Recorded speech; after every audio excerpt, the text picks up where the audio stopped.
Welcome back to BrainFLoTv slash Hot Topics TV. Don't watch my hat, don't watch my glasses or nothing, my shirt. Listen, I just came from the gym. It's 5 o'clock in the morning and I run multiple channels on YouTube, so this is one of my channels. Anyways, let's get into the conversation because we here to talk about Rick Ross. Big boss Rick Ross. Man, anybody could get touched.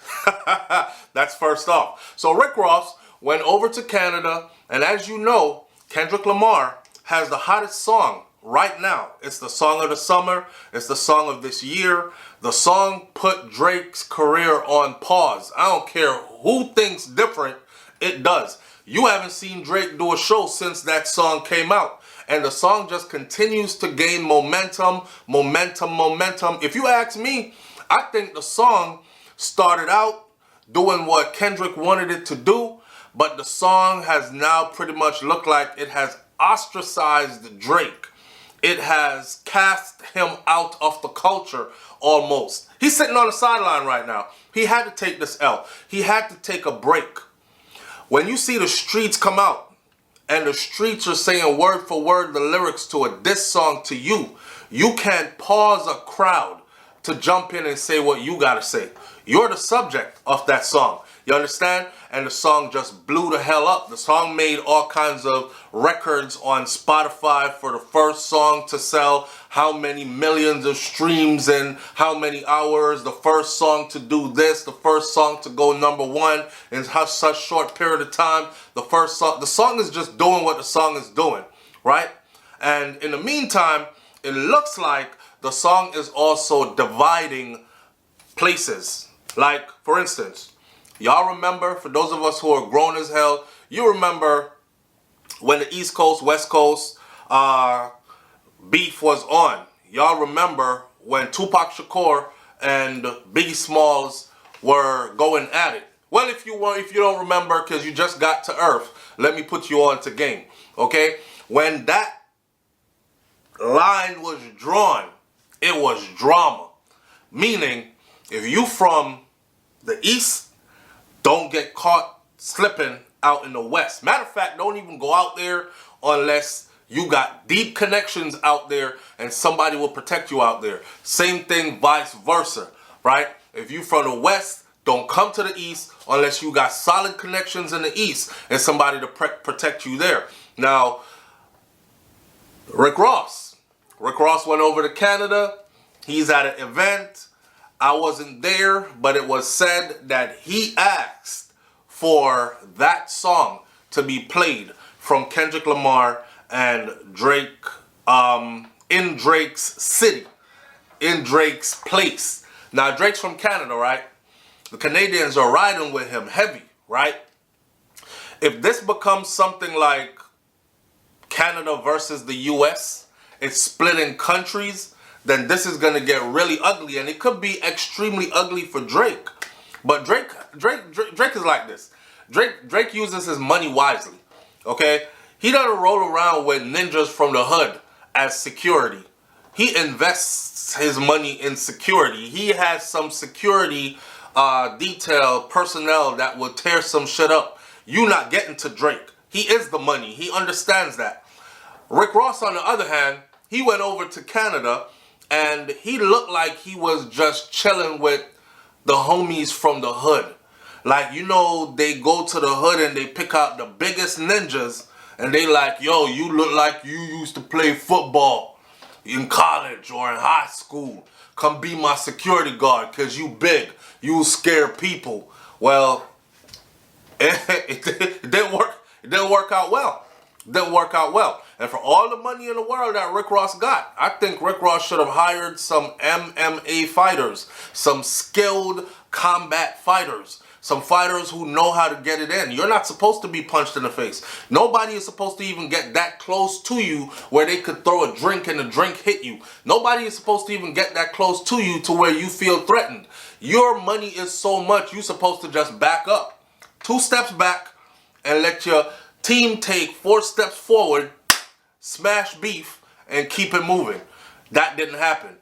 Rick Ross looked like, you know, he was going to jump in for a minute, and then he disappeared and ran to safety when he realized that his own security was getting the bop, bop, bop, bop, bop, bop, bop, bop, hands and feet. He was getting the happy feet. And what did the five fingers say to the face? Hop, dop, pop, pop, pop, pop, pop. They were beating on him. And, you know, he was down on his knees.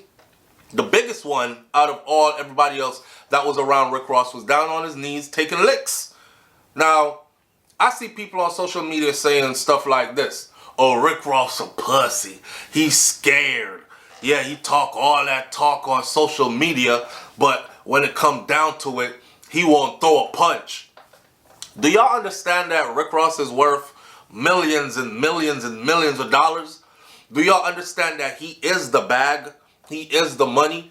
Do y'all understand how easy it is for somebody to provoke a person like him and walk away rich because he punched you in your face? A lot of the people who come out to fight people like Rick Ross, to provoke somebody like Mike Tyson on the airplane and get smacked the shit out of him, all they're doing really is looking for a payday. And these guys know that, right? Not only that, y'all remember Drakeo? Drakeo got stabbed up behind the scenes at one of his own concerts. He was about to go on stage and perform, right? And they knifed him up behind the scenes with security and everything there. So you got to be really careful. You know what I mean? When a lot is riding on you, you can't be out here living loose like some hood ninja who has nothing to lose. He has hundreds of millions of dollars riding on him, literally. This is why it is important for him to pay for a proper security team with trained men. I don't know. I did 10 years in the military, U.S. Army. I'm an infantry combat veteran. Get you some of those guys. I promise you will be protected. And the amount of money you have, Rick Ross, get you some Rangers. Get you some retired Rangers. Or get you some infantry soldiers, some combat veterans. I promise you, you will be super protected. But nah, you want to go give the homie from the hood a job to protect your life, or to just post up and act like he's scary. Big does not scare anybody who actually has a heart and knows how to fight. I'm going to say it again.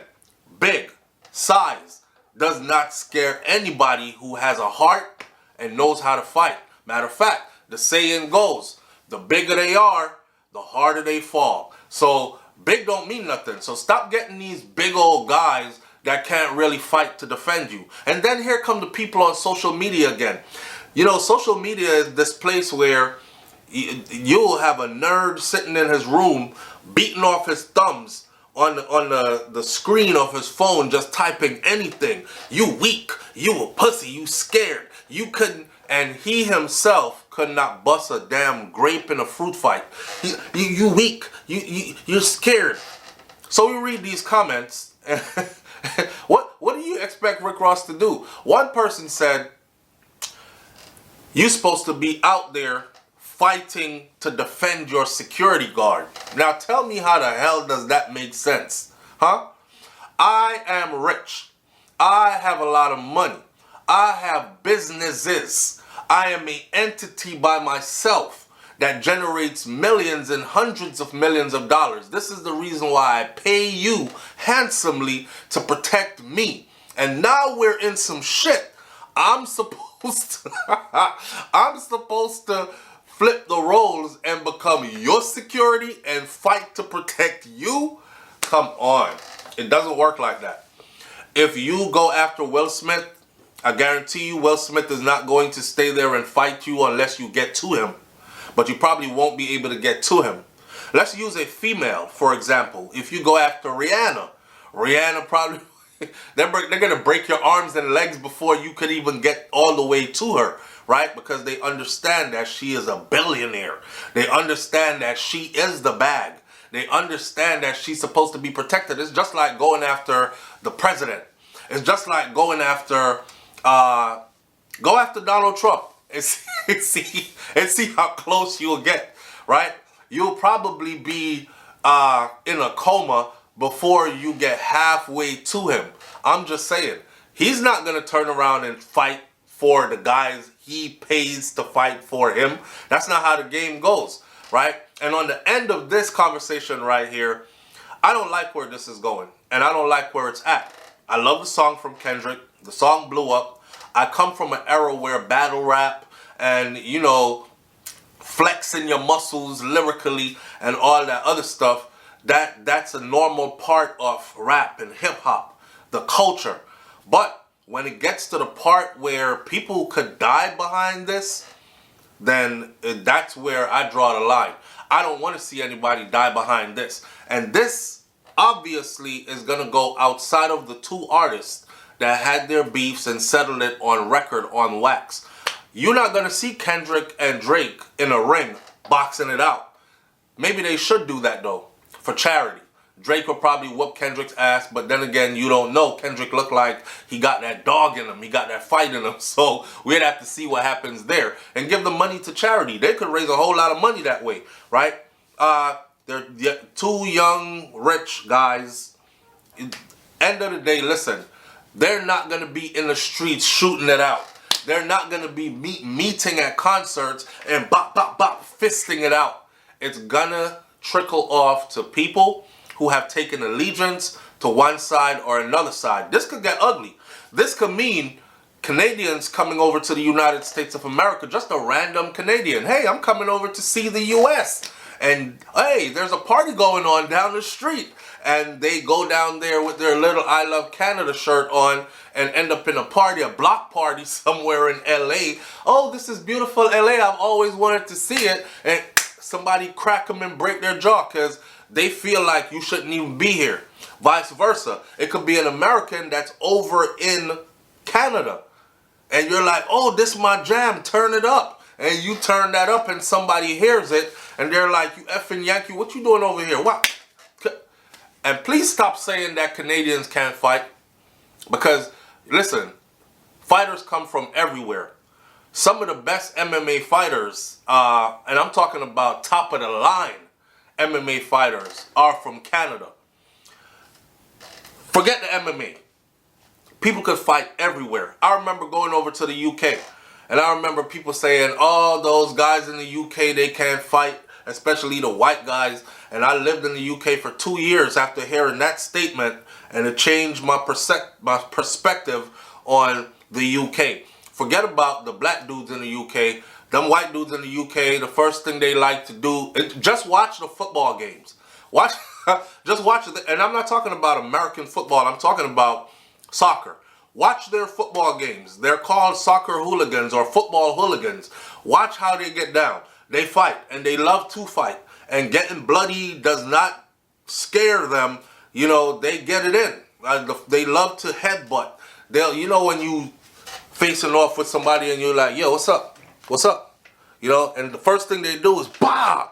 And headbutt you in your face, break your nose kind of thing. And then they start swinging. They fight.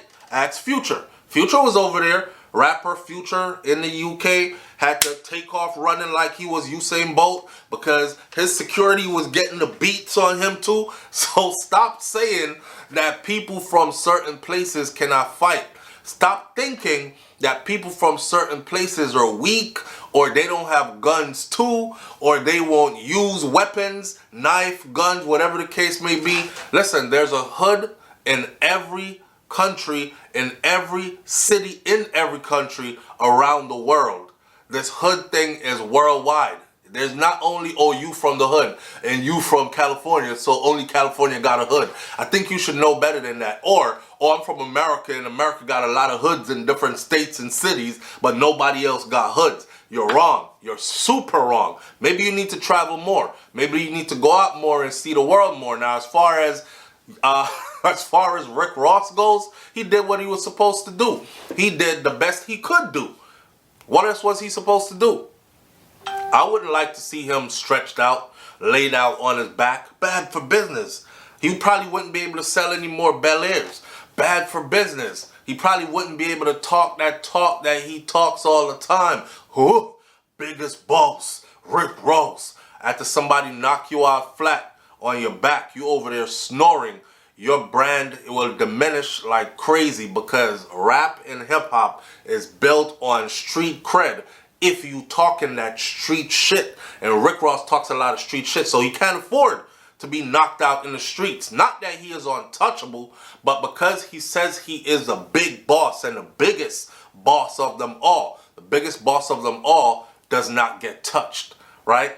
So I wouldn't have liked to see him do that. But in hindsight, I think Rick Ross better tighten up before he goes back to Canada. At the end of the day, though, Rick Ross left out of there. I didn't see any black eyes, any swollen eyes, no lumps on his noggin, nothing. He left out of there on a private jet, sipping something nice, dressed in expensive garments, tossing a pinky finger up and saying, hey, we'll see you again sometime soon. Canada, Vancouver, wherever the hell that was, right? But that's it for the end of the day. Just so y'all have an understanding why this man, it wasn't a wise idea for him to get out there and friggin' start punching it out with people to save his security guard. It makes no sense. Rick Ross, go get you a proper security team, bro, before you get hurt out there on the road. Ask somebody.